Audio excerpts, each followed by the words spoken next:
जंगल के एक छोटे मगर बहुत ही दिलचस्प गांव में रहता था एक शरारती गधा। वो गधा न सिर्फ बहुत दोस्ताना नजर आता था बल्कि अपने दोस्तों के साथ खेल खेलने में भी माहिर था। लेकिन इसकी एक आदत थी, एक ऐसी आदत जो जंगल के सब जानवरों के लिए हमेशा हैरानी और कभी कभी परेशानी का सबब बनती है। आज भी जंगल में एक छोटे नाजुक खरगोश की जिंदगी थोड़ी साम में थी। गधे ने बड़े प्यार से खरगोश को अपने पास बुलाया। कुछ देर तक उससे इधर उधर की बातें करता रहा और फिर उसे गाफिल पाते ही एक जोरदार लात मार दी। बेचारा छोटा सा खरगोश भारी भरकम गधे की जोरदार लात पड़ते ही गेंद की तरह अछलकर दूर जा गिरा। कई पसलियां टूट जाने से वो बुरी तरह तड़पने और करपने लगा। अपनी इस शरारत पर गधा बहुत ही खुश हुआ और जोरदार ठट्ठा लगाता हुआ एक तरफ को चला गया। गधे की ये शरारती आदत बहुत पुरानी थी। वो खड़े खड़े बुला वजह किसी को भी लात मार देता था। जंगल के भी छोटे बड़े जानवर उसकी इस शरारत से अक्सर परेशान रहते। कुछ बुजुर्ग और जहांदीदा गधों ने कई बार समझाया भी, लेकिन वो अपनी हरकतों से बाज नहीं आया। इसी तरह की बातों से वो नसीहत करने वालों को बेवकूफ बनाकर मन ही मन बहुत खुश होता है। इसकी ये याराना मुस्कुराहट भरी बातों से वो इसकी शरारत को ताड़ जाते और समझाते। बरखुदार, रिश्ते में हम तुम्हारे बाप हैं। अपनी नाराजगी का इजहार करने के लिए लात मारना हमारी फितरत है, लेकिन बिला वजह किसी को भी लात मार देना शरारत है, बुरी आदत है। बुरी आदत है। अब भी वक्त है इस बुरी आदत को छोड़ दो, वरना तुम तो जानते ही हो कि हर बुरी आदत का अंजाम बुरा ही होता है। बुजुर्गों की इस नसीहत पर गौर करने के बजाय गधे ने अपना पैर उठाकर उन पर भी घुमा दिया, और अगर नसीहत करने वाले वो बुजुर्ग तेजी से एक तरफ ना हट जाते तो उसकी लात सीधी उनकी थूथनी पर पड़ती। फिर भला गधे की लात खाने के लिए बुजुर्ग वहां कैसे ठहर सकते थे। पहली दोस्ती से ही सबके सब ढींचों करते हुए 9-2-11 हो गए। एक दिन गुधे ने एक लोमड़ी को देखकर बड़े प्यार से कहा, आओ बहन मेरे पास आओ, बहुत दिनों बाद मिले, थोड़ी देर प्यार भरी बातें करेंगे। लोमड़ी आखिर लोमड़ी थी, होशियार और दिमागदार। उसकी मकारी में भला कैसे आती।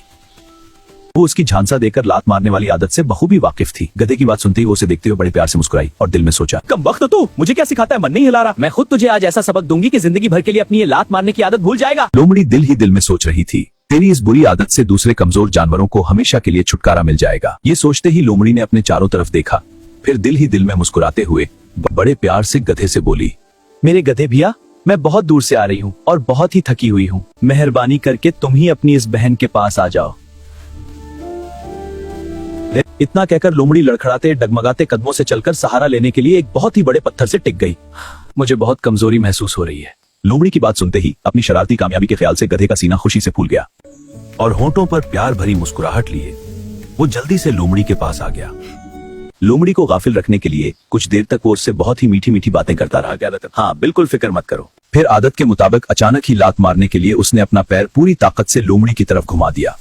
इस हमला के लिए लोमड़ी पहले से ही तैयार थी। गधे के पैर उठाते ही वो तेजी से फिर से दूर हट गई और गधे की जोरदार लात ठीक पत्थर पर पड़ी। इस हमला के लिए लोमड़ी पहले से ही तैयार थी। गधे के पैर उठाते ही वो तेजी से फिर से दूर हट गई और गधे की जोरदार लात ठीक पत्थर पर पड़ी। फिर जाहिर है पत्थर तो टूटने से अलबत्ता गधे के पैर की हड्डी जरूर टूट गई और वो जमीन पर ढेर होकर बुरी तरह तड़पने और पीटने लगा। लोमड़ी ने एक जोरदार कपका लगाया और बड़े ही शरारती लहजा में बोली, क्यों गधे भैया, तबीयत कैसी है?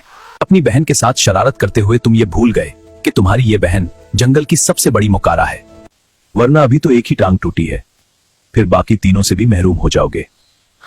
ये कहते ही वो जोरदार कहकाओं से गधे का मजाक उड़ाते हुए जंगल की तरफ चली गई। मुच्चू महज अपनी लात मारने की बुरी आदत की वजह से गधा अपनी एक टांग से माजूर हो गया कर जिंदगी की एक बेहतरीन नेमत से हमेशा के लिए महरूम हो गया। इस इबरत आमूज सबक से उसकी ये आदत हमेशा के लिए छूट गई। अपनी टूटी हुई टांग को देखकर वो अक्सर सोचता, काश अपने बुजुर्गों का कहना मानकर मैंने ये बुरी आदत पहले ही छोड़ दी होती, तो आज मेरे चारों पीर सलामत होते और मैं उपाजों की जिंदगी नहीं गुजारता।